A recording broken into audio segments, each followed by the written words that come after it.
I had 4 sort of different terminal windows open, and I had 4 Fortune 500s.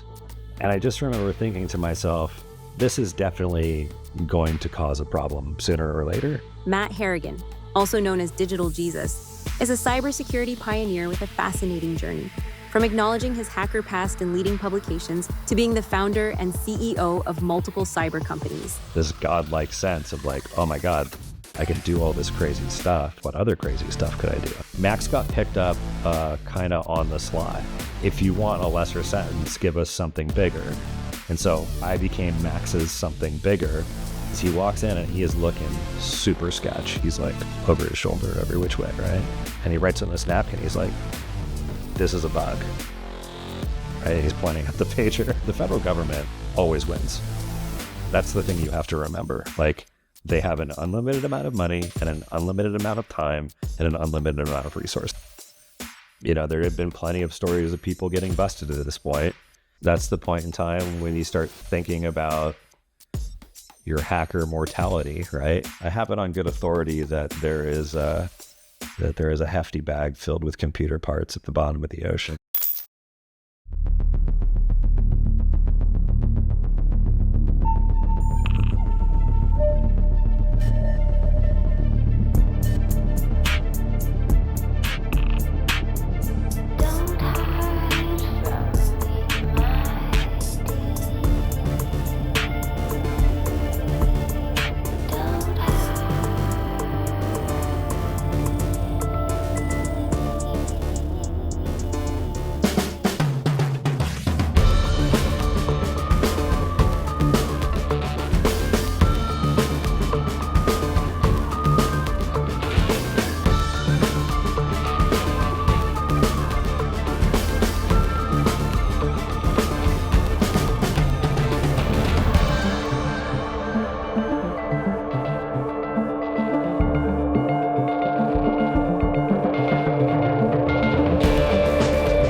Matthew Gordon Harrigan, aka O0, aka Digital Jesus. Welcome What's to up, Warlocks. Man? How are you? I'm doing great. How are you? I'm doing fine. Let's talk about where you grew up, how you grew up. Yeah, so I grew up in Del Mar, California, right by the ocean, and you know, back in the '70s, it wasn't. It's a fairly affluent area now. Back then, I don't know that it wasn't affluent or was, but it was definitely more country-esque. Like, we still had a bunch of dirt roads and there were chickens running around and stuff. And So you said you have half brothers. I assume they didn't come along till later. So you were only child through until I was about 12. Okay. Yeah. Okay. So then talk to me like middle school, high school. What was life like for you? Middle school was, I went to Earl Warren where my mom worked, right? So always had a little bit of that hovering going on. We had, we had some relatively famous people run through our school system, including. I remember you told me about this. Some famous athletes. Yeah, some famous athletes. And John Lynch went to the same high school I went to, and also Tony Hawk. I think you also mentioned you were a bit of a latchkey kid. So let's talk about what that was like in the 80s and 90s. Well, so, because my mom was working in the school district, I lived with my mom most of the time. And this is back when, again, this is a little beach community. So it's the cops used to call it Snake Mountain because there's all these like little windy roads. And unless you know the area, it's really confusing. But I would ride the bus to school most of the time because my mom had to be there at like 6:30 in the morning and didn't get out of there until like 4:30 in the afternoon. And I was supposed to be there at like 7:45 until 2:30. And so the time frames just didn't match up. So I'd take the bus in, but this is back when the bus system for the schools would just come within like 2 blocks of your house. So you just grab your little backpack and you'd walk down to the bus stop. to the bus stop, and our bus stop had these two gigantic Great Danes that like hung out in the yard next to the bus stop. I remember two just giant dogs, enormous dogs, like scariest thing you've ever seen in your life if you're this tall. But they were cool. But it was like, I just remember there were these enormous dogs, and then I'd get on the bus and we go to school and I'd come home. And, you know, Del Mar was such a safe place at that point that your parents didn't really worry about anything. You know, a lot of people will say, well, Gen X parents didn't worry about anything anyway. But both of those experiences match my own. I lived in a small town as well, so the same experience. But I remember never feeling like that was a problem. Mm-hmm. Like it was safe. It was super safe. And the only time anything weird around there would happen, everybody would instantly know about it. Mm-hmm. So we didn't have any like neighborhood creepers or anything like that. So I would just come home, I'd get off the bus, and there'd be a cabinet in the garage where the key would be. And I'd open that up and then open up our back door and then go in, and I'd consume massive amounts of food, watch TV, and go out and skate and surf with my friends, right? That's what you do when you come home. Yeah. And then I'd stay out until probably, 4:30, come home, do homework, and then, spend time with the family and goof around on the computer a little bit. Well, let's get to that in a second. What was your academically? How did you do in high school and such? Okay. I mean, probably a little better than average, right? Like I always found it really boring. Mm-hmm. So like it was easy. Most classes were easy. I think I probably struggled with math a little bit early on, mostly because it wasn't interesting. Mm-hmm. Not because I found it difficult. It was just like, okay, yeah, I get it. It's algebra. It's hard to see the real world application of that. Yeah, at that point. I just remember feeling like I wanted to take a nap during every class. I was like, this is the boring. But thing. What interests you? Didn't you had some other interests? Was this in high school that you? Yeah, so I really, really fell in love with architecture. Mm-hmm. I really loved the idea of design, and I got super interested in that in probably 8th grade, and then ended up taking every drafting course that they had in high school. My teacher was this guy, Arnie Ruskin, who was this kind of eccentric dude, but really, really sharp, like an actual architect, right? And so he would teach these classes at the high school. And I remember distinctly, like the way I learned architecture was by drafting with like a drafting arm on a giant table with a straight edge, and and then I remember finding out that we were going to get these computers at the school that like did this also, and I was like, okay, I like computers AutoCAD and I like drafting. Yeah, it was AutoCAD. And I was like, oh my God, you can have like a standardized wall size and not have to draw the wall yourself every single time. And you can like literally cut and paste this thing all over the place. I could do like 10 times the amount of work in half the time. AutoCAD was Auto Computer Assisted Design, which was designed to this early software for does it still exist? I don't even know. Oh yeah. There's entire companies that are billion-dollar companies that make this stuff. Still, okay, it's been modernized. Is it design software for architecture and such? Yeah. And there's a bunch of like consumer grade spinoffs of all these things. There's a ton of software that does this stuff now. And so at this point, you're all in on architecture and loving it and thinking that this is your career path is architect. Yeah, and then so while I'm learning AutoCAD and enjoying myself doing that, you have school counselors, right? And they're trying to tell you like what you should do career-wise. You tell them what you're interested in, and I was like, I really like music and I really like architecture, and so then they showed me what a musician like in a symphony could make, and they showed me what an architect could make. I don't know if you remember this or if you had this at all, but these counselors had these like standard books of like architect, $22,500 a year. Mm-hmm. And I asked my folks, I was like, is this a lot of money, or how much money is this? And they're like, that's not very good money. And I was like, oh, okay. Well, maybe there's something I could do that would make more money. And then I kind of stopped thinking about it because I was 12 or 13 years old and I really give a shit about money Sure. at that point in my life. But so you're also interested in music at this point. yeah. What's very your much so. so talk about your how you fell into that, musical influences. What did you play an instrument and all of that? Yeah, so I started out playing the saxophone. No kidding. My parents, I don't know if your parents did this, but they really wanted me to have a musical instrument and have that experience. As do I with my kids. My daughter plays piano. My son is producing like electronic music on his iPad and laptop and stuff, and so they're both super into it. Okay, so we're back in high school. You're interested in music and architecture, and then this computer with AutoCAD showed up. Was this your toe dipping into computing? Or you had a computer at home? Let's talk about sort of your first. Yeah, I had art. We had a home computer.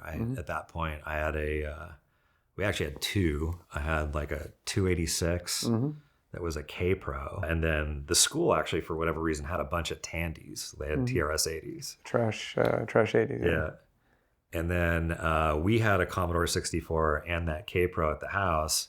And I just remember thinking, oh, okay, both of these things will run basic commands, right? And so Basic command meaning basic, the programming the language. programming language called BASIC. Yeah. Very early programming language. Yeah, there were basic shells, right? So, in order to like... A shell being a environment in a computer where you can you type commands, or in this case, programming language primitives to make the computer do things. Exactly. So over to, you got this Commodore 64 at your house, and you play video games on this? Yeah. So the first sets of video games I had Zork. I remember this. Yeah. Zork was text only, wasn't it? Yep. Yeah. Yep. And you'd be like, go right, go left, enter dungeon, right? And it understood a limited number of commands. And it's funny, I've been thinking about Zork a lot lately as a result of like where we're going with LLMs, right? Large language models and AI. Yeah. Just the idea of like talking to the computer, typing to the computer and telling it where you want to go inside which room in the castle, right? Yeah, I guess it's open treasure. That's a pretty incredible. Like I had made that connection, but if you could think, 40 years ago, from Zork to where we're at now, these LLMs, that's crazy. Then we got a modem. And then we got a modem. And that modem is... that was like the day everything changed. Modem is the gateway drug. It was like CompuServe you could call up, and like AOL didn't exist yet. None of that stuff was in existence. And these were online services you could dial up with your modem and like what they'd have like it was sort of like a really professional version of a BBS, right? It was like there's this menu system, and you could like send email to other people on the system. It wasn't like internet like SMTP email. Right. It was like just notes between people who were on the service, right? I don't know what the thing was that I connected to that allowed me to, I guess, realize that there were other BBSs out there. It wasn't like I connected to another BBS. BBS being a bulletin board system. Yeah. I didn't like find one and then realize like, oh, this is a thing. Someone else had told me about this local BBS that I'm not even really remembering the name of right now. It was something corny, like the dungeon layer or something, right? And I was like, oh, okay, cool. We'll go check this out. And there's other like computer nerds on there. And I remember thinking like, oh, well, if this CompuServe thing exists at the end of this phone number, and these guys exist at the end of this phone number, and there are 9,999 numbers per NPA NXX, right? Oh, there we go. Definition time. What is that acronym? Network prefix address, NPA, area code and prefix, right? So the idea that in a given area code, you'll have various numbers of prefixes, and then typically 9,999 numbers assigned to that particular prefix. So I remember thinking, okay, well, you've got CompuServe over here, right? And you've got this BBS over here. Let's see what's on all the rest of these things.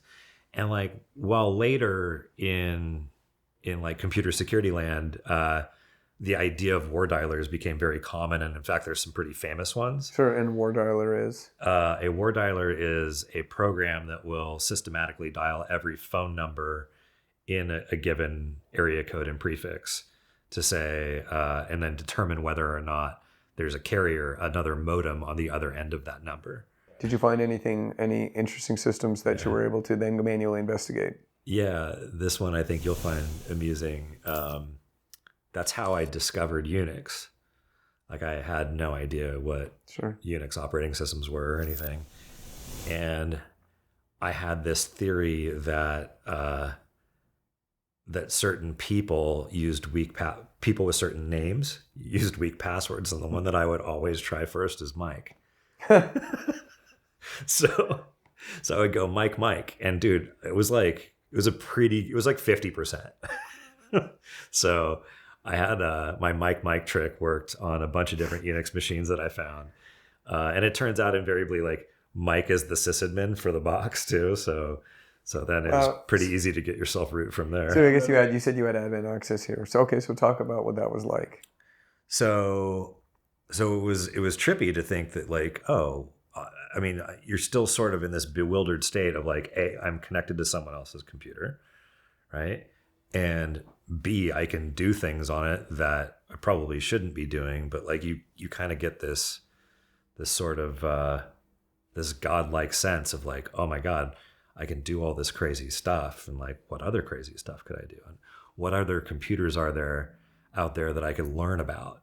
And that's what it was really always about for me, was like, it wasn't ever wanting to do something bad to someone else's environment or to steal anything. It was more about, okay, like I'm really interested in how computers work. And there's obviously a bunch of these different operating systems that I haven't no other way of getting exposure to. So like, that's the only way that I could get into them, right? Was like by breaking into them and checking it out and learning about the differences between this kernel or this file system, or like, how does this particular program run differently in System 5 versus BSD? And so that's how you start getting knowledge about how the world of computers works. Being curious. Yeah, I remember being really excited about the idea that like, I specifically remember Japan. I'm like, there's people in Japan I could send email to. And so I remember just sending random people email just because I was excited about the idea that instantaneously I could make a letter appear in a guy's computer in Japan. And so I like established a random pen pal because I found this guy's email address somewhere. The information superhighway was truly a transformative thing in that era. It was pretty wild. And then at some point I discovered IRC. IRC, Internet Relay Chat, as I like to compare it to. It's Slack without graphics or anything else. Yep. We call Slack advanced IRC. Mm-hmm. Do you remember how old you were at this point? You're in high school at this point? Yeah, at this point I'm in high school. I don't remember what the first channel that I joined was, but I remember being really interested in like the idea. I don't think I was even calling it hacking at that point. I think it was just like, how do you even find other people who are interested in like the security of computers? And I stumbled across somebody in some channel that was like, oh, you need to join Pound Hack. And I was like, oh, okay. Channels are chat rooms. Yeah. And this, I have a really important question for you. At the time, most people adopted pseudonyms, nom de plumes. At this point, what did you call yourself? Well, so I didn't have a handle up until probably, I guess it would have been like late senior, like the summer of my senior year of high school, beginning of my freshman year of college, like in that time frame. Okay. So you adopted the O0 or Digital Jesus later on. Well, so the Digital Jesus thing came in. So what happened was I was sitting around, it would have had to have been that summer, sitting around with my buddy Mike, and not this Mike, different Mike. We would meet years later. Yeah. But sitting around with him, and we were just sort of talking like the philosophy of like computer networking and like what the future would hold. And I was like, he had, I don't remember what his specific view was, but my view was very like open internet. This should be for all the people. And I started making a lot of hand gestures. He goes, "You're like a digital Jesus." I was like, "Yeah." He goes, "That's your new nickname." And so I guess it sort of stuck, and went by that for a number of years. When I met you, it wasn't DJ, it was something else. O0. Yeah. Yeah. And talk about the history of O0. Well, so there's two aspects to that, right? So during the time frame when, you know, a lot of people were going to jail for doing technically what are computer crimes, was the time frame in which I had the Digital Jesus handle, right? And later on, you want to distance yourself from that sort of stuff as much as possible when you see a bunch of your friends go to prison, right? So you make a decision to sort of change your online identity and become something else. And I was like, and I remember just being like sort of bored and frustrated and lazy. And I was like, okay, I'm going to call myself something else. And I was sort of doing this on the keyboard. And I was like, O0. And they were right next to each other. So I just went O0, join pound hack, right? And that was it. I was like O0 from then on out. So in prep for this, you pulled up one of your ancient little computers and found just gobs and gobs of old IRC chat logs. Yeah. Which I am like... mortified to see. Perhaps. I mean, I expect a fair amount of cringeworthy. There's some very cringy material in there. Yeah, but I can't wait to see this amazing sort of archaeological gem that you're going to excavate and share with us. I think it's going to be good. Yeah, some 25-year-old IRC logs sounds super fun. But eventually, you start having conversations in DM, or at least this is how it was for me. I started having conversations with people in DMs about things that I was interested in, like, I think I found an exploit for, you know, BSD Tahoe, right, or whatever operating system that you were looking at the time. And so then, you know, I always found that if you sort of offered something up, people would typically reciprocate. They'd be like, "Oh, well, check this out. I got this thing for, you know, this other operating system." Quid pro quo was a big deal back in those days. Yeah. Well, it was the first, like, way pre open disclosure, like the whole idea of like, you know, having vulnerabilities and exploits become public domain early on. There was the opposite. So let's back up for a second. So some of the most sought after things in the hacking scene were exploits. New bugs, yeah. Yeah. So one thing is to have the vulnerability. Another thing entirely is to know. For example, there's a service on a Unix machine that might serve web pages or email or some other service, because Unix is very service oriented, and people would discover a vulnerability on that if exploited properly would give elevated privileges. In other words, you could go from an unprivileged user to one that can actually read everybody's files on the machine or something to that ilk. And so that's what an exploit in this case. These were like weaponized, and it's still to this modern day as the so-called 0 day. In other words, unreleased, effectively unknown exploits that aren't patched are incredibly valuable. Some of them are worth millions of dollars. 100%. There's a huge black market, gray market.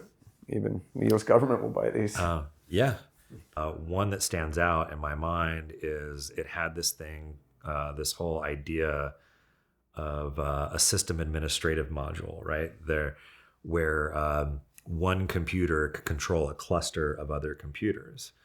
So with the SAM thing, you would tell the main one. SAM, System Administrative Module, I think is what it was called. Okay. You would tell it, okay, here are the IP addresses of the 8 other computers that I want in this cluster. And it would go, okay, enter, it would connect to each one. It would say, you know, enter the root password, right? So it would enter the root password once, and then it would go create a secondary UID 0, another privileged account, root being the most privileged account on a Unix machine. Yep, and it would create this account called sam_exec, and then it would provide an encrypted password for each of those computers that the master one was to control. And I was like, I bet you we could crack that password. Right. And so I ran it. It was a dictionary attack, right? Brute force dictionary attack where you have a whole list of English words and then you basically encrypt those and compare them against. Exactly. So these were probably ones that weren't salted. Yeah. Salt being a way to sort of randomize the encryption such that you can't do a dictionary attack very easily. Right. So this infrastructure is named SAM, right? This administrative infrastructure. And the password that it assigned to every single root account that it created on all those other machines is capital Yosemite. Right. So sort of like, Yosemite Sam. Yosemite Sam. Wow, right? You just triggered some ancient memory in my brain. I remember coming, at some point you moved up to San Francisco Bay Area, which is not far from where I was living at the time. And I have some vague memory of coming to your house, I think, and you had an HPUX machine or... Yep. I had a whole rack of Spark stations and HPUX 715, 720s. I have a memory of that. Yeah. And Yosemite Sam is also somewhere in my brain, somewhere adjacent to this. Wow, that's I probably demoed the bug. Yeah, maybe that was it.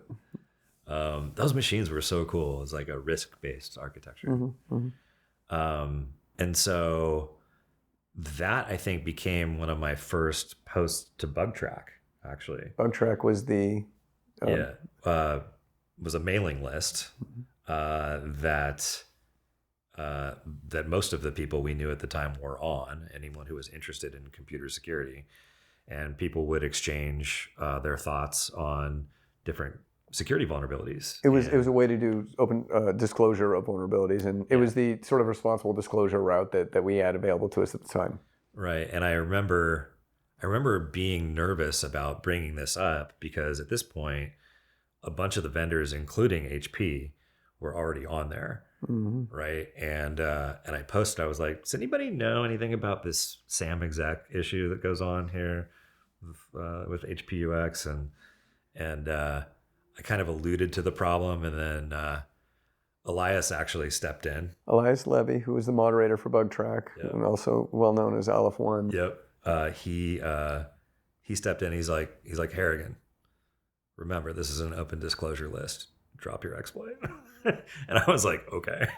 So I put it on there, and a lot of people were really interested in it, and it did not make HP very happy. And that's the first time I remember thinking to myself, oh, there probably needs to be a more responsible way of doing this than just disclosing it to all of your hacker friends without talking to anyone. And like at that point in time, there was no roadmap for that. Like no one had done this before, right? So there wasn't the idea that, oh yeah, like the responsible thing to do is to go to the security contact at HP or Sun or whoever, the vendor, and then work it out so that you don't jeopardize their situation. It was just like, oh, this is security research. Let's just throw it on the list, right? And they weren't super excited about that idea. And I remember one dude got really upset, and I was like, hey, well, like, how do you want to do this on a go-forward basis? Because I guarantee you I'm going to find more bugs. And he's like, okay, well, let's sort of work it out. And so conversations like that eventually became the sort of general public policy about disclosure and how you responsibly disclose bugs in unison with the vendor. And now there's entire companies that do this, right? Like Bug Crowd and all of those. So. And there are bug bounty programs now where companies just invite people to break and find exploits, and they pay them money for it. Yep. Very above board. And the government even has their own, as you mentioned previously. Sure. Yeah. Some of our friends have done a lot of work there. Yeah. So like what were some of the folks early on that you met in the hacking scene? I'm trying to remember the first person that I met in person. Well, the very first person that I met in person would have probably been either Jeremy Jackson, Kluge, or John Bosonic, Gatsby. And Kluge and you were on the cover of a Forbes article. We were. That would come clearly later. Yeah. I think that was When did that? 96. 96. Yeah. Yeah. Yep. And then, so you met, if I recall correctly, Gatsby was a pretty like close friend, early influence for you. Yeah. I want to say, so we met through my friend Ian, who was like a coffee shop buddy. And I was telling him about like some of my computer security thoughts and stuff. He's a really smart guy, so he got it. We ended up working at SAIC together on some of the first web stuff. SAIC? Yeah, Science Applications International Corporation, which was previously headquartered in San Diego. Yeah, they were. And I think they're in Virginia now, but there's still a massive campus there where I used to go every day. And I worked in the information technology lab with Ian. And everybody was trying to understand this new thing called the web, right? And like, what is it? How does it work? How do you know? So this would have been mid-90s, maybe? Yeah, that sounds right. Like maybe Early 93, 94. Early, yeah, I think the officially the web sort of dropped around 94-ish, I want to say. Yeah. Without, someone else can fact check me, but I think that was approximately when. That sounds right. So we were in there working on this stuff together, and I remember, and that's one of the places I had access to like all of these machines, right? So we had like a DGUX machine. There's a bunch of stuff in the data center that you could get accounts on. I had accounts on the corporate VAX, right? We had an actual VAX where most people would read their email. So I brought the logs from the war dialer that I was using at the time, because I think I had discovered ToneLoc at this point. ToneLoc was a very well-known war dialing tool from that era. Yeah, which worked way better than the one I wrote, like a million times better. Yeah, it was pretty far along software. Really robust for like a couple of guys just hacking it together, right? And so I was like, hey, have you been war dialing the area? He's like, yeah, here's all my logs. And I brought my logs. We kind of compared notes, and I was like, hey, what's this one? He goes, don't touch that one. I was like, well, what does it do? He's like, well, it's a dial up to this thing called POSNP. I think that's what it was. Pad operated switch network protocol. It was a pad system, which is basically a different kind of networking, X25 networking, which would allow you to connect to one thing only for the purpose of connecting to a specific set of other things over that. So it wasn't the internet speaks TCP/IP, which is a full stack, this protocol suite, and you're talking, this is a different protocol suite entirely. Yeah, it's a different protocol suite, and it had a singular function, right? Which is a pad's job is to connect to another pad and allow you to execute commands on a terminal for the singular computer that is on that pad. And the computer was? And that computer in that case was the local 5E switch,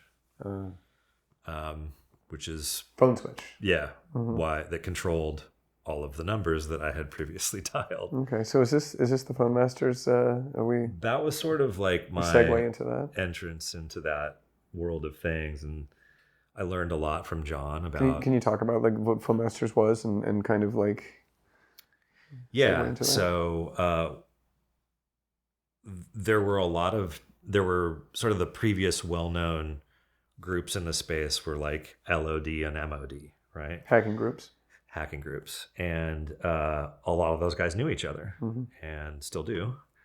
And so Phonemasters was kind of a collection of people from sort of both sides of that fence, right? So you had Tabus, right?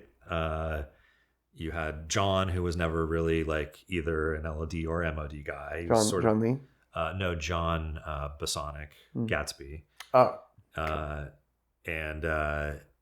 So we were like one generation past like what these guys had done. Right. They'd started in kind of the mid 80s, I think, LOD and MOD, and they didn't always get along.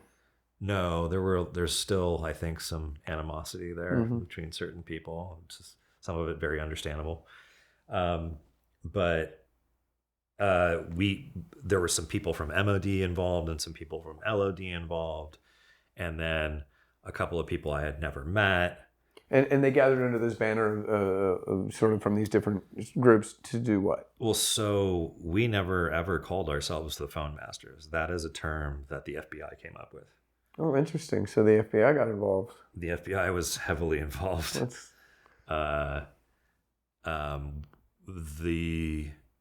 term that we used to describe our little band of merrymakers was the loop.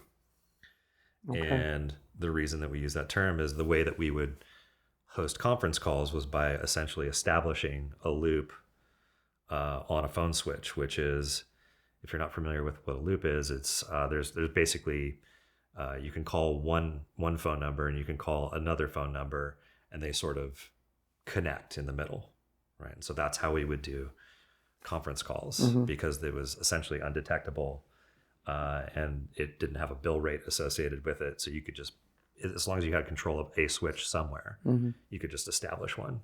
And oftentimes you set up these bridges just to bullshit on the phone, right? Yeah. It wasn't necessarily for planning purposes for any nefarious deeds. It was just to talk and chatty hang out. Teenagers, right? Yeah. Like, hey man, what are you doing? And then, of course, people would get on and start toning and stuff and being annoying. So I would say that like the way that started out was, okay, there's a bunch of dudes who are really interested in phone switches and like telecom infrastructure in general.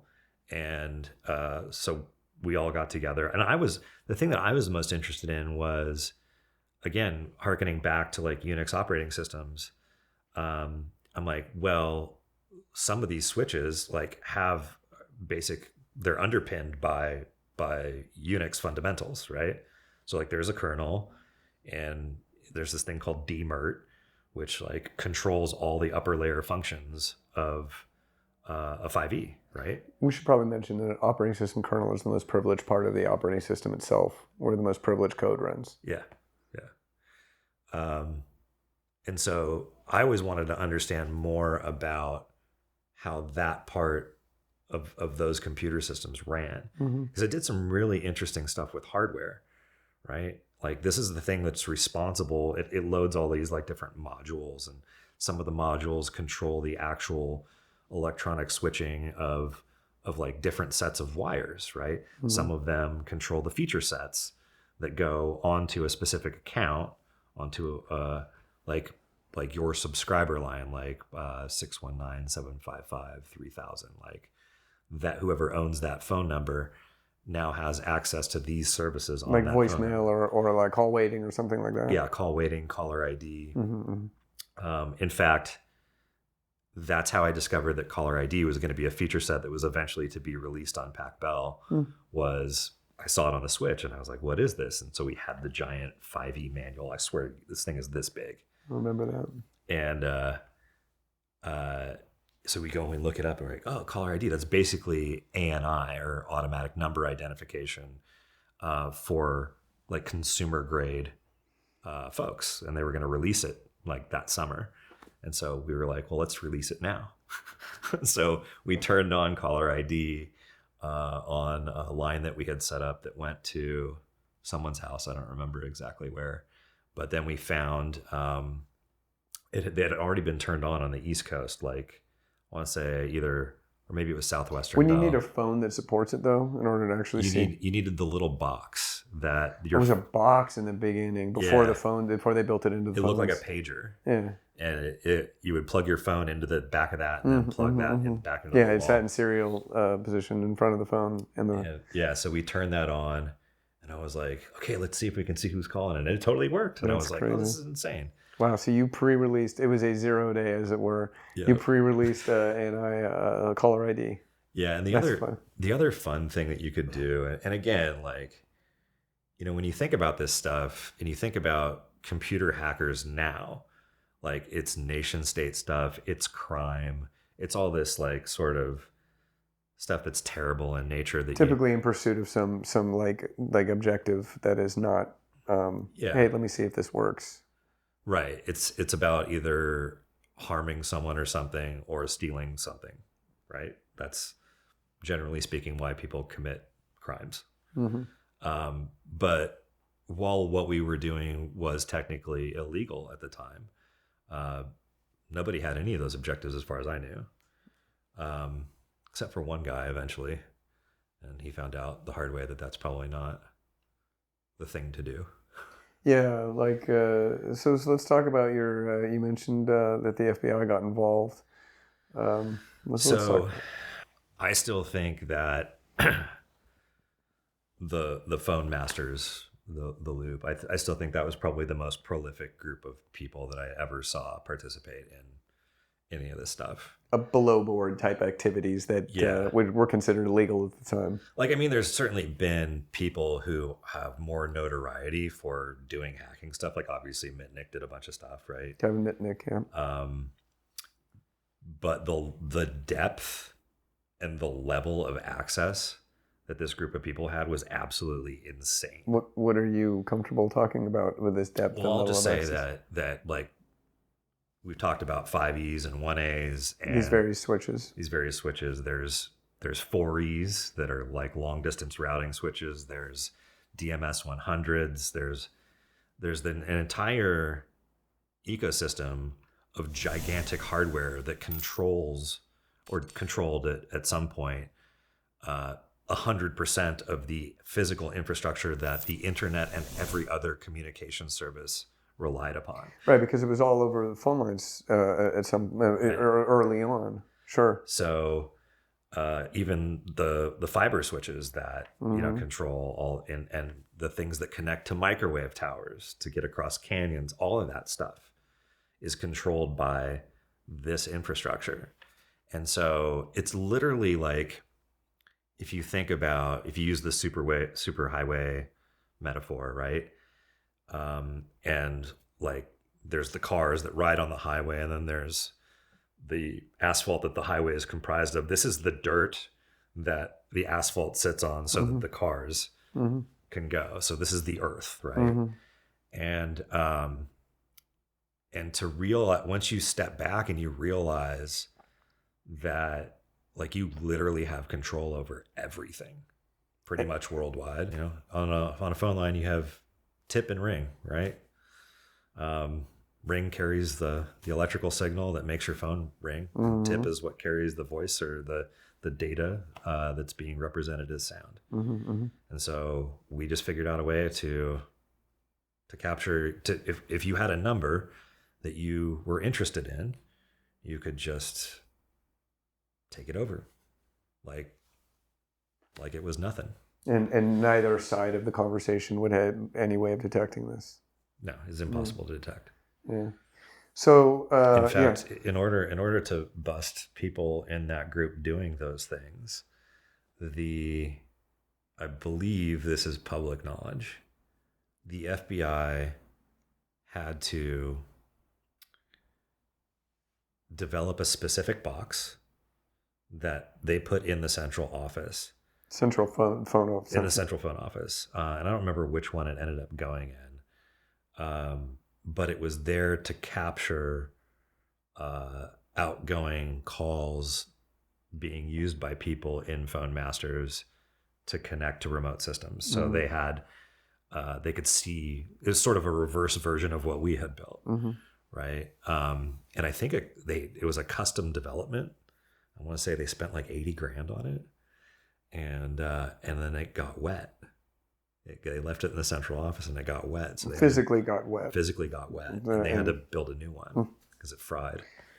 Like, we would reroute the 800 number for like Pizza Hut to our conference call line and end up taking pizza orders and stupid stuff like that. But, just clowning around, right? And then I think what brought the whole thing down was one person in particular in the group decided that they were, oh man, I don't know that that's even public knowledge, that they were going to sell data that it is impossible to obtain unless you are in federal law enforcement.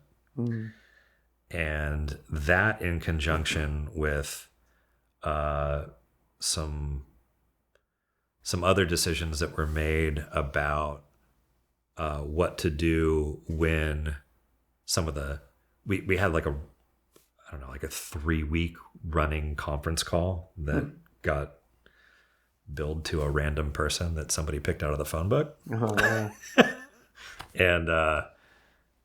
and those two things, one caused like AT&T's fraud division to like obviously get their hackles up, rightfully so. And the other thing caused federal law enforcement to become really interested, and then those two sets of people talked. And I think that's what brought down that group. The interesting thing that about that entire set of people is that with all of this power and all of this knowledge, for months and months and months, maybe even more than a year, no one ever thought to like look up whether or not there were taps on anybody's phone in the group. Because you had the ability to do that at that time. Right. And then it occurred to someone like, hey, maybe we should take a look. And yeah, like pretty much everybody. Were any of your friends getting busted at this point, or had you known anyone that got raided? Sun Devil had just happened. Operation Sun Devil. Yeah. You want to talk about that for a little bit? I wasn't involved in the only involvement I ever had in Sun Devil was kind of heckling Gail Thackeray at DEF CON 2 or whenever that was. But who I've spoken to since, and she's a very nice person. But okay, so Operation Sun Devil is fresh in your mind, where there was a bunch of people went to jail. Sure. And I was thinking like, I just remember thinking to myself, I need to like extract from this stuff. I'm like super having a great time, having a bunch of fun, doing the kinds of like I considered it research, right? And I remember thinking, this is going to come to an end one way or the other. So you either have the choice to end it yourself, right, and be responsible for your own future, or someone else is going to make that decision for you in an unpleasant way, right? The federal government always wins. That's the thing you have to remember. Like, they have an unlimited amount of money and an unlimited amount of time and an unlimited amount of resources. You do not. Yeah, you get on the other end of that, it's not going to go well. Right. So, and then, I had that quick conversation that ended with dump everything. And I went, okay, well, I guess now's the moment. And you see in like movies, everybody's got like thermite attached to all this crazy. No, it's like we had a computer, and we took the computer with the hard drive in it, and we took the hard drive out, and then we took the other stuff out, and you smash it into little pieces, and you put it in a garbage bag, and then I am a person who grew up surfing, so I have a great amount of respect for the ocean. Other people in that group, not so much. So I have it on good authority that there is a hefty bag filled with computer parts at the bottom of the ocean. For some other things that went on. Other people in the group chose, the depth and breadth of the stuff that they had was enormous, right? And some of them chose to hold on to those things. And even were able to, if I'm not mistaken, use them in negotiations to like entire PGP encrypted disks, able to use those in negotiations for reduced sentencing. So in other words, the people that didn't get rid of all of this stuff and didn't stop doing what they were doing got busted. Yep. And then they were able to leverage some of the artifacts they had to reduce their sentences. Yeah, they did a simultaneous, like a timed raid on, I want to say, at least 4 different people, like all at like 7:30 in the morning. And I think in John's case was kind of funny. He lives in this gated community, and like there was a standoff with the security and the FBI at the front gate. They're like, "You're not coming in, we're coming in," right? He's laughing about it. He's like, "Yeah, they had a hard time getting to my house." And so yeah, but they came in like, fully armed in tactical gear, and as they do, the whole thing with the yellow jackets and all that. And so you did not get raided? I did not get raided. I had a couple of interesting meetings where I was like, did the FBI, they did pick you up and question you? You know, one thing I would say to anyone who ever ends up in this situation, I've had to speak to the FBI multiple times. Usually, at this point in my career, you know, I've run many security companies, and generally speaking, when I'm talking to the FBI, it's to assist them with some actual computer crime that's going on. Mm-hmm. Back then, when you're the subject of an investigation, every lawyer on the planet will tell you, you say one thing and one thing only. This is my lawyer's business card. Mm-hmm.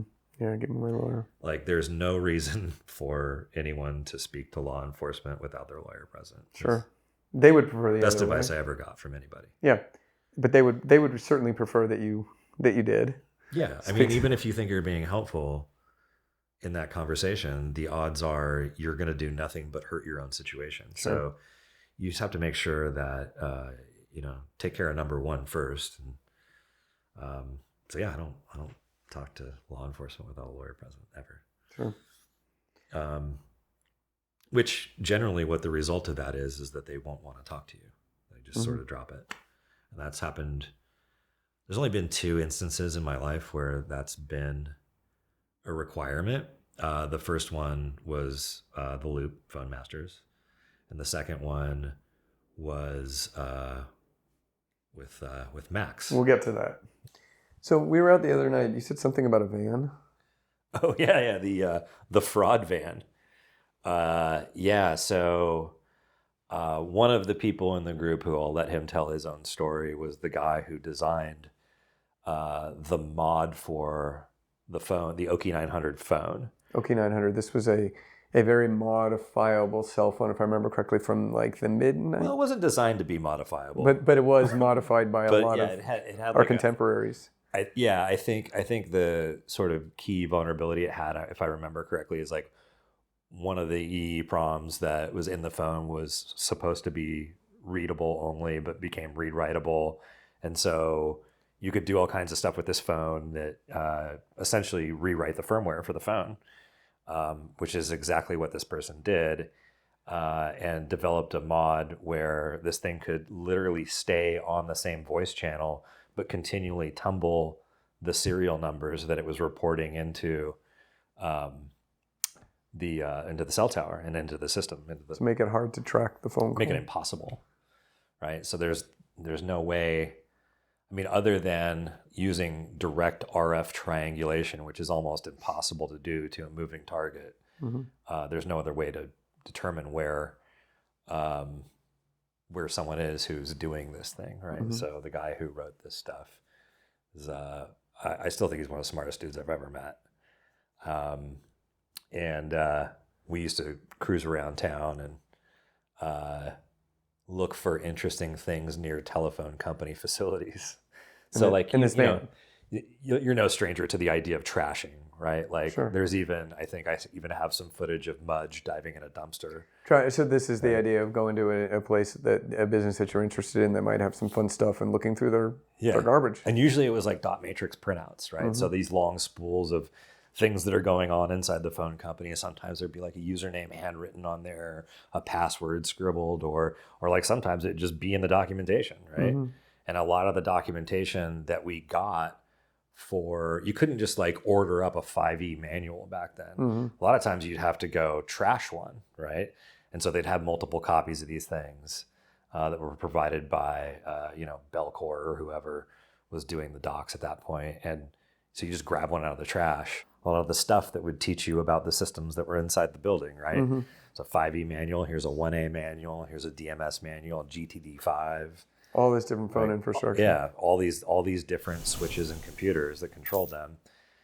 So you pull this stuff out of the trash, and then it turns out this is actually in a 2600 article that I went back to reread recently because I knew we were going to do this, right? And I was like, I have this faint memory of this person who wrote this article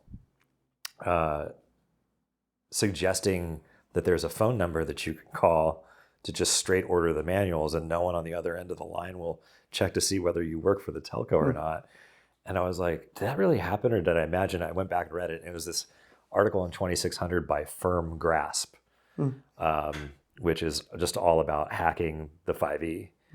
And it's like, yeah, if you ever want to learn more than I'm teaching you here in this article, just call this number and order in the manual, right? And turns out you can also call those same people. And I still can't believe this. You can call those same people and order on microfiche a copy of the source code for the 5e switch. That's incredible. Which someone actually had in their possession. Wow. And I was just like, I can't believe you have this, right? It's insane. So if you ever needed, you didn't really need to like go discover vulnerabilities on the 5e because it was inherently vulnerable. Once you're inside the walled garden, yeah. Right. But during the course of finding these manuals and whatnot, you're diving through dumpsters, or you're looking sort of around the general area. And there was this building in San Diego that was kind of, it was like one of the main cellular central offices, or it might have been a thing called RCMAC, which is the Recent Change in Memory Administration Center, which is like where they make changes to the switches. And we were cruising around in there, and in the parking garage, we pulled over and saw that it was like the van of doom. I've never seen, still to this day, I've never seen anything like it, other than maybe like what some of the Ninja Networks guys did with building their own phone networks or whatever. But like this van had, the passenger seat was out, and there was a full size like PC tower, like a 486 DX2, right? With a gigantic monitor.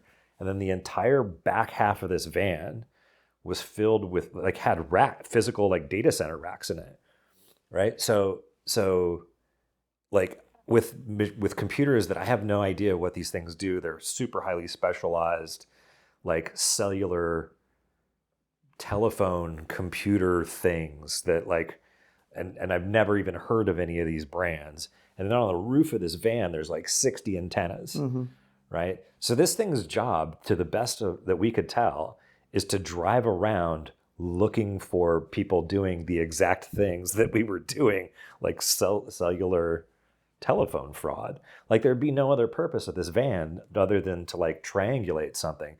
None of this equipment looked like basic diagnostic stuff, right?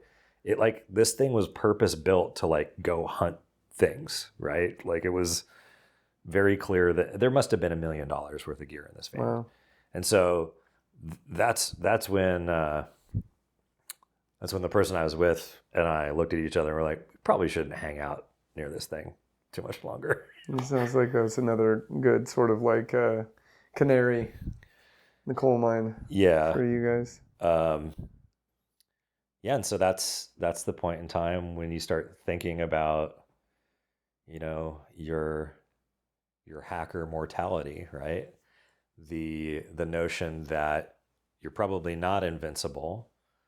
There had been plenty of stories of people getting busted at this point, and then evaluating whether or not this is something that you want to continue to do, and whether you're getting anything out of it.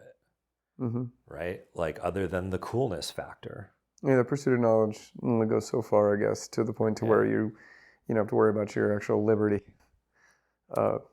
One other thing I wanted to ask you about, you mentioned this to me recently about, we're talking about phone taps earlier, but you guys went to look for, when you had the access, you went to look for other phones that had taps on them.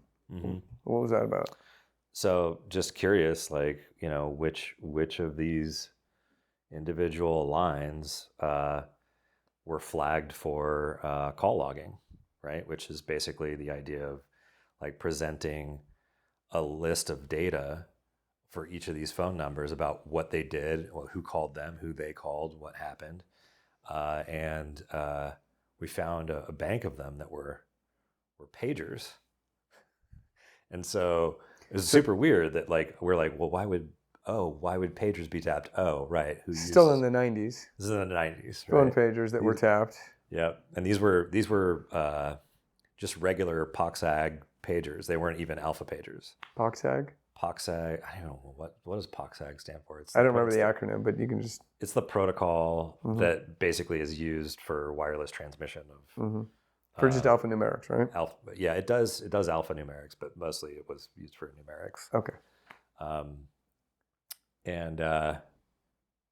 Yeah, so there's this bank of pagers, and we're like, well, why would anybody tap a bank of pagers? Oh, right. Who uses pagers? Drug dealers. Sure. So we thought it would be funny to call a couple of these dudes, to page them to our conference line and be like, hey, what's up? And they, a lot of times what they'll do is they'll be, you talk to these guys and they'll be like, oh yeah, I work, I have a construction company, or I have a this or that. And I go, okay, well, I don't know if you're aware of this, but law enforcement is keeping track of everybody that pages you. So good luck with your 2x4s or whatever it is that you do, right? That's a thing. So we tipped a couple of these guys off. They're like, thanks, man. Wow. But yeah. So a lot of your friends have gotten busted at this point. Yeah. And you're looking around and, trying to figure out what's next for you. Yeah. So what was going through your head at this point? Well, so I remember I was sitting there on, I even remember the laptop I had at the time. It was a white Toshiba. Like, the big cool thing about this laptop was it was a color screen. Do you remember when we went to color screens for monochrome? Yeah. On laptops? Sure. So I was super excited about that. And I remember I was running like a really early version of Linux, like maybe the first version of Slackware or something on it. And I had 4 sort of different terminal windows open, and I had 4 Fortune 500s up on my screen. And meaning that you had administrative access. Privileged access to computers owned by these various companies. Right. And I just remember thinking to myself 2 things. One, this is definitely going to cause a problem sooner or later for me personally. Yeah. And 2 is, these companies have a lot of money and they have a problem. And, well, the fundamental tenet of business is if you can solve somebody's problem for them, they'll give you some of the money. So that's when I thought to myself, okay, well, I'll start a consulting agency for dealing with this problem, right? And that's how MCR was born. MCR, your first company you started? Yeah, there was no security industry. It didn't exist.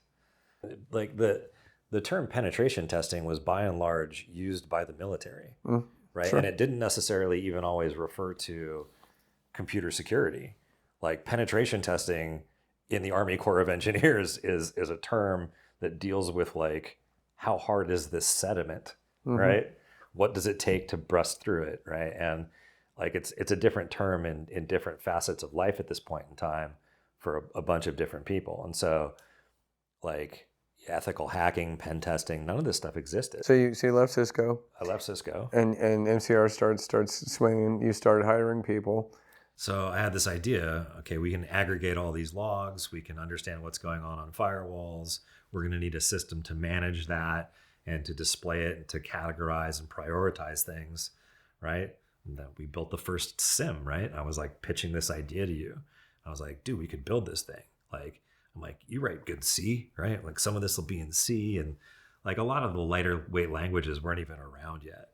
So, I mean, Perl existed, but it wasn't really like... Python wasn't a thing at that point. Yeah, Python wasn't a thing. PHP was out, but like there were bits and pieces of this that you could build, and I think we ended up building it in Java, right? And I actually have screenshots of the original MCR Secure 1 that you built, where the code I wrote was in C. I remember some of this. Was it? Yeah. Okay. And so we're actually like charting the numbers of events that are occurring per minute, per hour, looking at like telnet D, who's trying to telnet to the box, like trying to piece together all these disparate pieces of information to create an actual map of what a security incident looks like. This is in 1997 or maybe 98, but like in that time frame, and like no one had done anything like that. And you know, the thing is like just those two different things now are entire facets of this industry, right? There's multi-billion-dollar companies that built SIMs, right? There's multi-billion-dollar companies that operate MSSPs. And I always wonder, you know, whether or not I'd still be at MCR had we really stuck to it. But the problem was at the time that in order to really blow something like that out, you had to go get venture capital, right? And I knew a bunch of these folks in the South Bay and got intros to them from other people that we had worked with. And I went and pitched this, but the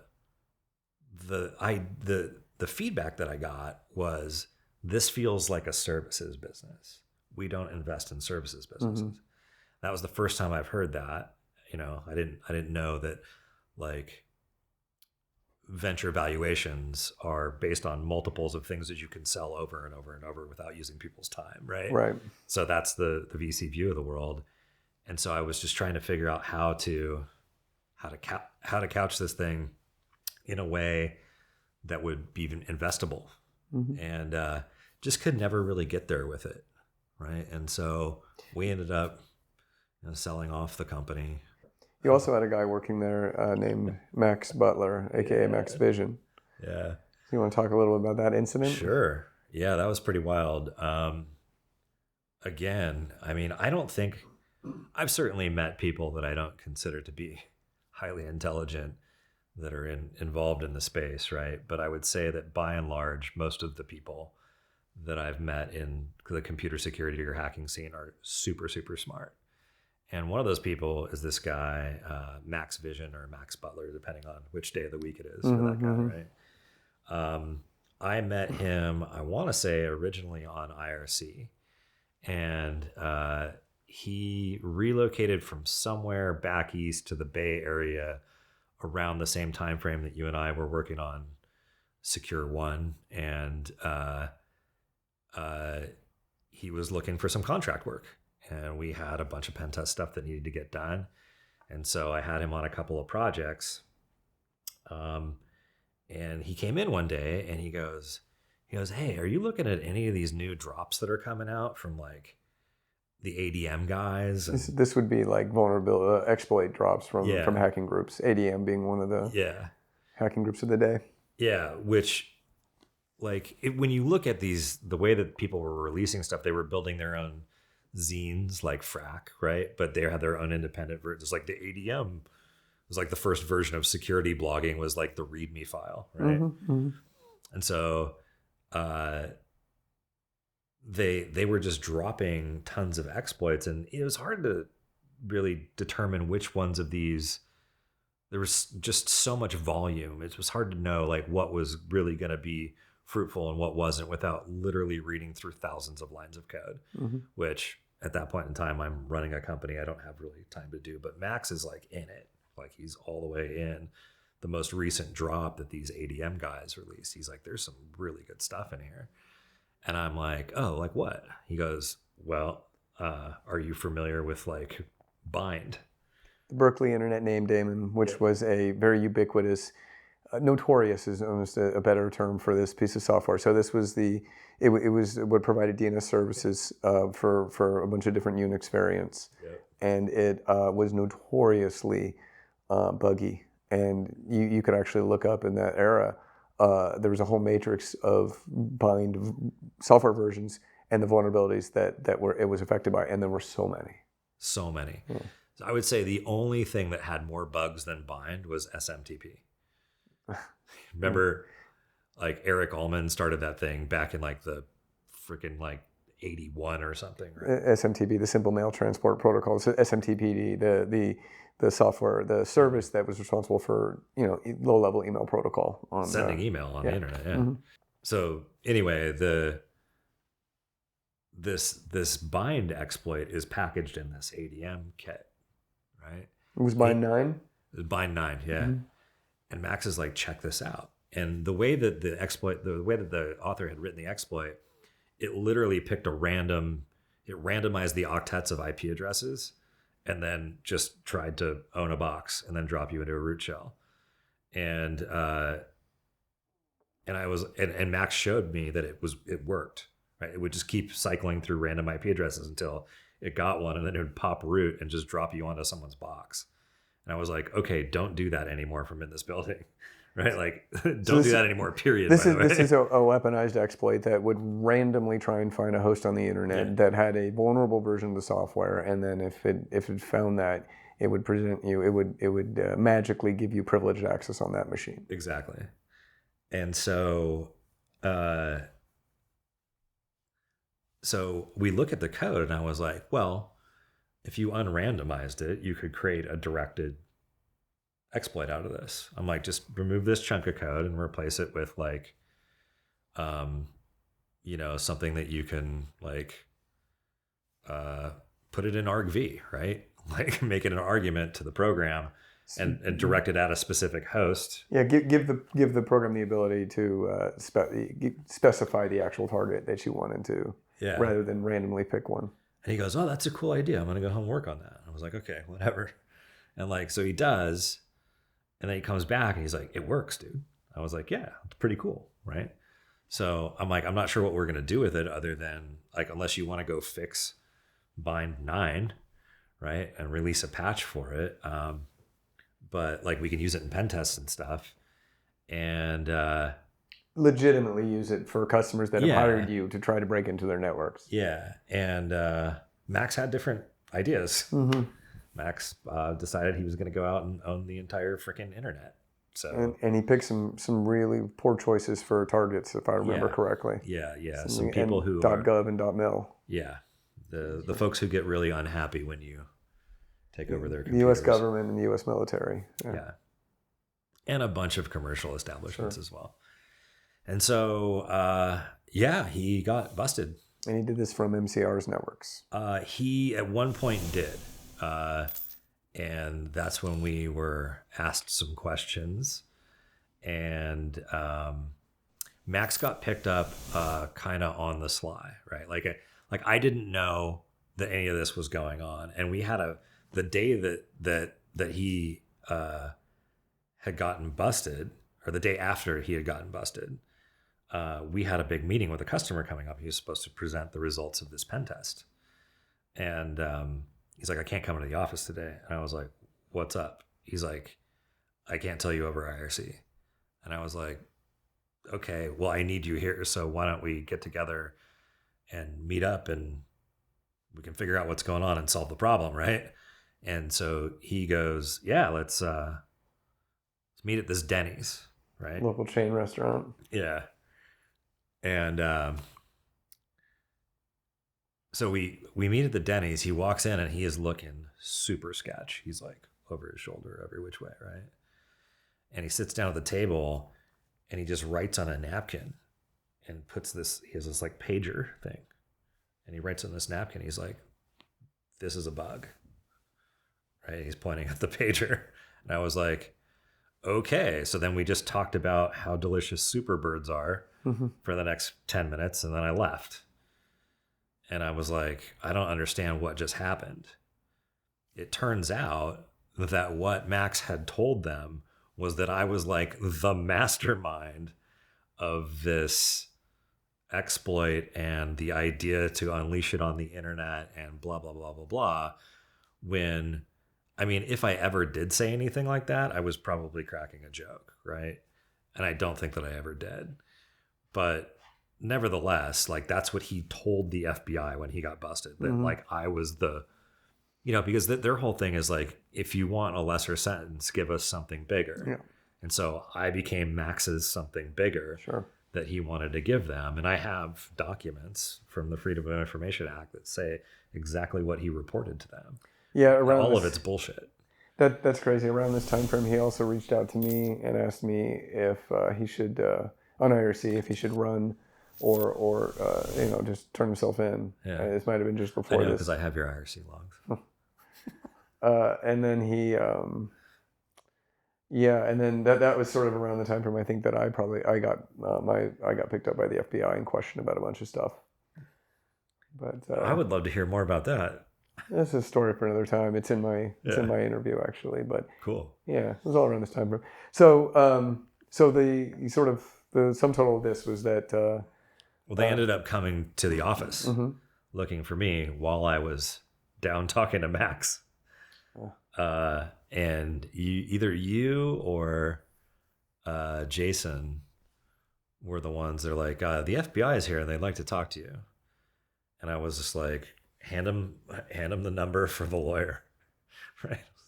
Like, again, like I didn't do anything, but I'm not getting involved in this. It's sort of the end goal is like, I don't want to be having conversations with law enforcement about illegal activities that might have actually occurred from our network because I was unaware of them. And, this guy went and did most of this stuff from his house to literally thousands of machines. The last thing I want to do is I'm going to distance myself from this dude. Sure. For sure. What ended up happening to him? Do you remember? He went to prison. And I want to say he got a couple years initially. I don't know. I don't remember exactly how many. And I think the judge was sort of lenient because one of the things that Max did as a result of having owned these machines is he installed a patch that patched the problem so that no one else could exploit it. So no one else could get in. Yeah. Yeah. But also left access open to himself. So there wasn't that much leniency to be had. And so I think that did buy him something though. And then he got out and I didn't have any further contact with him after he walked out the front door of MCR. Still have not. So bringing this back to MCR, you said that MCR eventually got kind of sold off and and at that point, what were you doing after that? At that point, I had the guy who was sort of the VP of Ops for Pac Bell, which was our first customer a few years prior, had moved out to Denver. And we were talking and he goes, yeah, this is crazy. This guy, Jim Vaughn, just sold his company Frontier Vision to Adelphia for like some absurd amount of money, like $40 billion or something, right? So he made all these investors a tremendous amount of cash. And they basically said, what do you want to do next? And he's like, I want to do fiber to the home. And they're like, okay, well, how much money do you need? And he's like, $1 billion. And they're like, okay. So they wrote Jim, in order to raise $1 billion at that point, and this is like 99, right? You got to go to 98, 99. You got to go to the biggest investment banks in the world, right? So our investors were like Blackstone, Oak. What was the company? It's called WinFirst. WinFirst. Or Western Integrated Networks is the other name. And yes, like Blackstone, JP Morgan, Oak, like all of the huge like IB sort of VCs. And so, yeah, we raised $1.2 billion in our Series A. I think it's still the largest Series A of any company ever. That's a lot of money, even by today's standards. But 25 years ago, this is tremendous insane. amount. Yeah, it's insane. Yeah. Then 2001 happened. The dot-com crash? Yeah, the dot-com crash, the whole economy just like fell out. And so, these big players like Blackstone and JP Morgan, just they're losing their shirts in telecom because that's the thing that's taking the biggest hit. And, we're not technically really a telecom company, but we're, 1/3 a telecom company. Sure. So they're like, hey, we got to round this up and find a buyer. So we found a buyer. It was eventually sold to SureWest, which is another ISP kind of play that's out that way.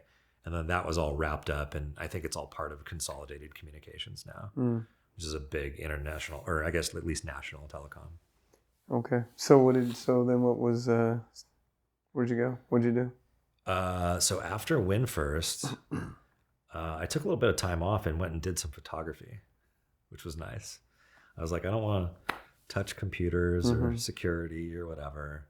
But since then, I've been, after I kind of had my breathing room, I've been involved in security startups or consultancies in one form or another since then. So for the last 25 years, right? I've started a few, sold a couple.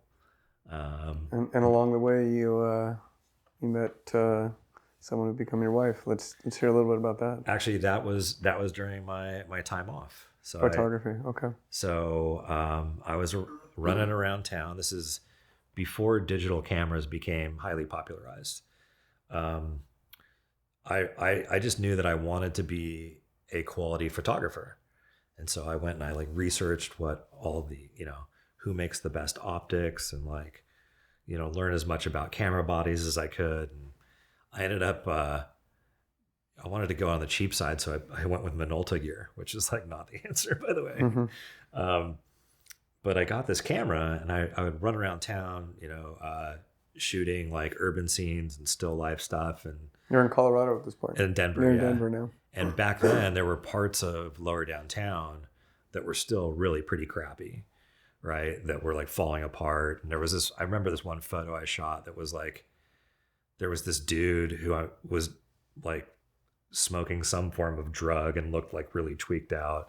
And he's standing behind this broken down building and it's called Downtown Hobbies.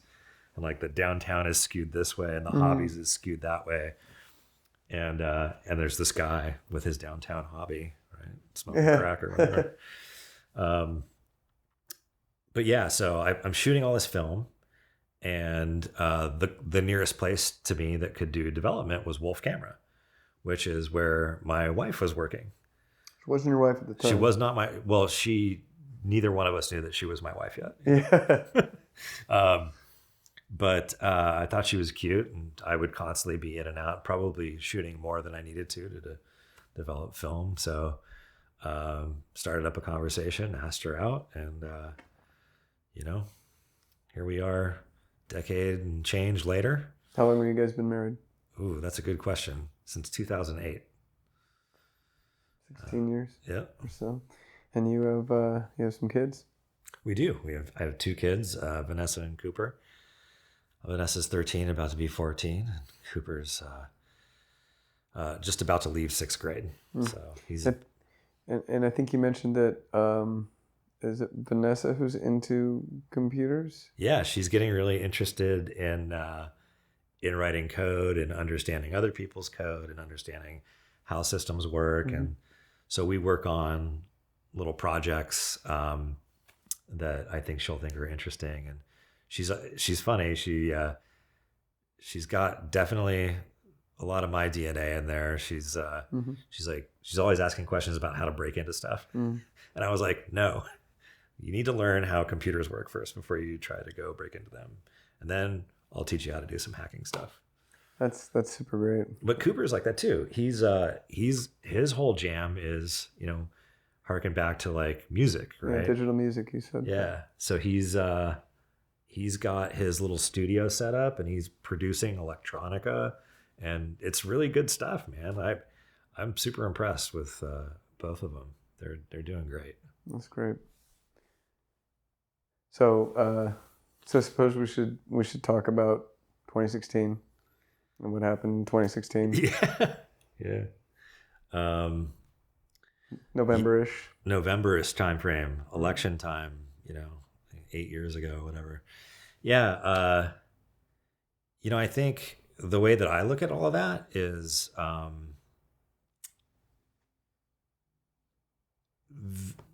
social media was kind of like a newish thing. And, from where I was sitting, I don't feel like I was speaking to a global audience or attempting to in any way. I was telling Anchorman jokes with a buddy of mine who you actually know on Facebook, and we were going back and forth and just kind of cracking jokes. So to set the scene, this was election.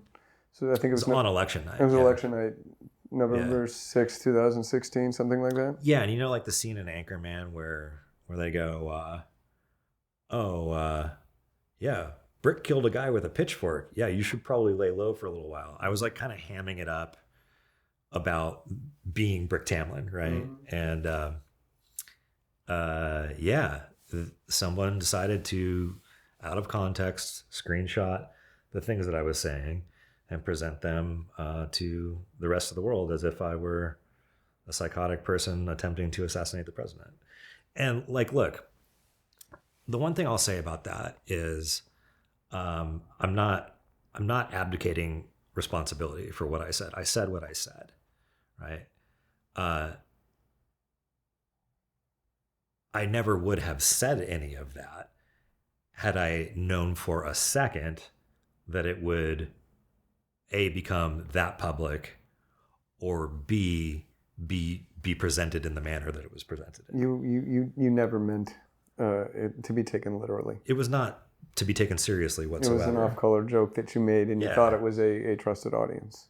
Yeah, you think you're having a conversation with your friends, when in reality you end up having a conversation with the rest of the world, and your stuff gets posted on 4chan for internet trolls to pump up through all these siphons that they have on Twitter and everywhere else. And like, you know, is that fair? No. But did I insert myself in the dumbest possible way?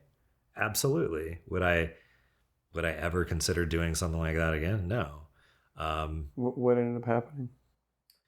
Well, you get to whenever the Secret Service becomes aware that there is an existence of a threat like that, joke or not, you get to have a chat with them. Mm-hmm. So having literally been at a conference presenting on a panel where Secret Service people were present 3 days prior, I was pretty sure I knew who was going to show up. So both myself and other people were proactive in reaching out to them to be like, hey, we know this is going to come up. So when would you like to come over to my house and make sure that I'm not a crazy person? Like, and so that was a fairly simple process. They have to ask you a series of questions and you have to answer them. And then you can kind of like go about your merry way, assuming that they're not looking to take it any further. But there's quite a bit of personal fallout as well.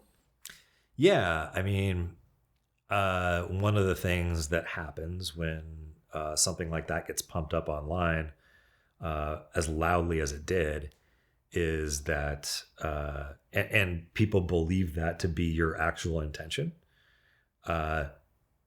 they're not nice, right?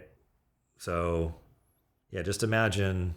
There were threats against you, against your family. Yeah. You had to relocate. Yeah. I relocated my family for a period of time. Mm-hmm. Yeah, we had some. You had to leave your business. Yep. For the safety of the employees. The company you founded, you had to step down from. Yep. I chose to resign, specifically because A, it was too important for the company to continue doing what it was doing, and B, it would not have been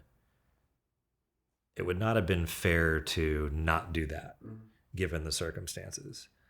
Now, you know, would I change things about how I handled that entire situation post-event? Absolutely. Like, we live in a different era now, right? And my tact was just to be honest and just apologize publicly. Be like, hey, I'm really sorry if I upset anybody, because that's who I am, right? At heart, I'm a pretty nice guy if you ask around, right? But the reality is like, that's not it. A PR person will tell you straight up, that is the exact wrong move, right? They'll tell you, no, go against the grain and like tell everybody to go pound sand, and then it'll just go away naturally. And then stop talking to the press. And that's not advice that I got from anybody. So, you know, it was what it was, and it was a huge bummer for everybody involved in the company at the time. The company's doing great now, by the way. Just a new guy is the CEO, and Packet Sled. yeah, it's called Mix Mode now, and it's doing pretty well. So happy for everybody there, and I've been working on a bunch of other companies in the meantime.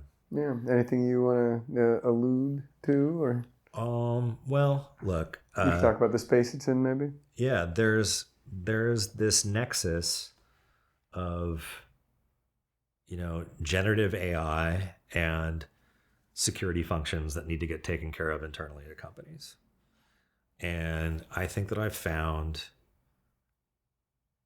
a space in there that is hard to solve for, that I have a solution for, that solves a substantial problem. That's great. We look forward to hearing about it. So I have a sort of meta question for you here. Why are you doing Warlocks? Why'd you do this? That's easy. I've always thought this should exist, right? And there have been iterations of like, hey, let's talk to former scene people or former hackers or like computer security industry people, but there's never been one where it was exclusively focused on these people, this type of content, and that it was being taken super seriously. And it's something that I thought about creating actually like a number of years ago. I think everybody has, right? And for Nathan and you and everybody involved in this to actually step up to the plate and do this, I thought was really very cool, and an important piece of documenting the history of like one of the most interesting and fascinating times in my life, right? Like it's a magic era, right? And particularly like the 90s scene, I thought was really interesting and cool. And I met a bunch of people. I'm friends with like literally hundreds of people from that era, still to this day. That's why we're in this room together right Exactly. Yeah. Yeah. It's just it's an important part of the history of technology too, right? Well, we couldn't. Thank you for doing this. It's because of people like you that it exists, and it's why we're here. Yeah. And well, thank you so much, Matt Harrigan. Yeah. Thanks, Mike. I see